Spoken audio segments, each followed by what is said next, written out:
jour, autre test, j'ai découvert que la marque Kellogg's avait sorti une nouveauté, des trésors de Kellogg's façon spéculoos, biscuits caramélisés et chocolat blanc. Honnêtement, ça vend du rêve. Moi, il y a le mot spéculoos, ça me conquit. Donc c'est le moment de voir de suite ce que ça vaut.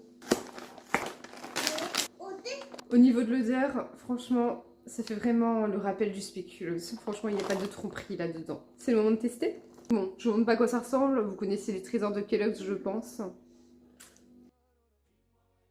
Alors, ce que j'en pense. L'odeur du spéculoos est juste présente. Par contre, au niveau du goût, le spéculoos est un peu absent. Dans le sens où on sent plus le chocolat blanc et le biscuit caramélisé.